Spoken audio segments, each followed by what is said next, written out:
Hello friends, welcome to the Hub. Today we have a syllabus of basic grammar. देखिए ये जो basic grammar है ये based on translation पे based है। बहुत से ऐसे स्टूडेंट्स होते हैं जो डायरेक्टली ग्रामर को नहीं समझ पाते, grammar means English to English grammar को नहीं समझ पाते, तो उनको एक बेसिक लेवल से शुरुआत करनी चाहिए जहां वो Hindi to English means translation की प्रैक्टिस करते हैं, तो उनको इंग्लिश टू इंग्लिश वाला ग्रामर भी समझ में आता है आसानी से। ठीक है, तो बेसिक ग्रामर में हम लोग बेसिकली ट्रांसलेशन के कॉन्सेप्ट को पढ़ेंगे। इसमें सबसे पहले हम लोग पढ़ेंगे auxiliary verb. Auxiliary verb grammar का एक बहुत इंपॉर्टेंट टॉपिक है जो पूरे ग्रामर में आपको हर जगह मिलने वाला है। तो ऑक्सिलरी वर्ब को हम लोग पढ़ के पहले से ही जानकारी रखेंगे। ठीक है, फिर हम लोग देखेंगे 1:6 रूल। 1:6 रूल क्या होता है? अगर आप अच्छी इंग्लिश बोलना चाहते हैं, अगर आप अच्छी इंग्लिश लिखना चाहते हैं, दोनों ही फैक्टर्स में 1:6 रूल बड़ा मायने रखता है। क्यों? क्योंकि 1:6 रूल हमें अलग अलग टाइप्स ऑफ सेंटेंसेस को लिखना समझाएगा। 1:6 रूल नए अलग अलग तरह के सेंटेंसेस को कैसे डील किया जाए हमें ये बताएगा। उसके बाद इस 1:6 से रिलेटेड इस 1:6 रूल का प्रैक्टिस हम लोग यहां से लेकर के यहां सारे चैप्टर्स में करेंगे।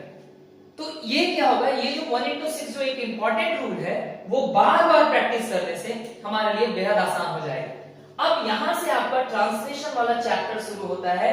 जो पहला चैप्टर है पोसेशन, इसमें आप ऐसे सेंटेंसेस को पढ़ेंगे जो किसी के अधिकार को बताता है, जो किसी के अधिकार को बताता है। दूसरा है बाउंडेशन। बाउंडेशन में हम लोग ऐसे सेंटेंसेस को पढ़ेंगे जो नेसेसिटी या फिर कंपल्सन इनको डील करें। टाइम एंड टेंस, टेंस तो आप जानते ही हैं, मैं बताऊंगा इस चैप्टर को टाइम एंड टेंस क्यों कहा जाता है अब, है ना। टेंस ग्रामर की बैकबोन होता है। अगर आप ग्रामर सुधारना चाहते हैं then first you have to work on tense. अगर आपका टेंस सुधर गया तो आपको ग्रामर सीखने से कोई नहीं रोक सकता है। इसलिए टेंस तक पहुंचने से पहले हम लोग 2 चैप्टर्स में प्रैक्टिस करेंगे ट्रांसलेशन की, ताकि ट्रांसलेशन कैसे किया जाता है ये हमारे दिमाग में बैठ जाए, और फिर हम लोग टेंस को स्टार्ट करेंगे तो हम उसके भी मास्टर बन सकें। इसके बाद है स्पेशल सेंटेंसेस। हमारे रेगुलर लाइफ में यूज होने वाले बहुत सारे सेंटेंसेस ऐसे हैं जो स्पेशल सेंटेंस में हम लोग पढ़ेंगे, है ना। फिर वॉइस, जानते हैं आप, जैसा कि एक्टिव और पैसिव, ऐसा ही कुछ सुना होगा आपने वॉइस में, यहां भी हम लोग पढ़ने वाले हैं। कंडीशनल सेंटेंसेस, ये वो सेंटेंसेस होते हैं जो किसी तरह की शर्त को बताते हैं, कंडीशन को बताते हैं, और इन कंडीशनल सेंटेंसेस को पढ़ने में बड़ा मजा आएगा। 9th है मॉडल वर्ब। मॉडल वर्ब आप जानते हैं, can, could, may, might, etcetera.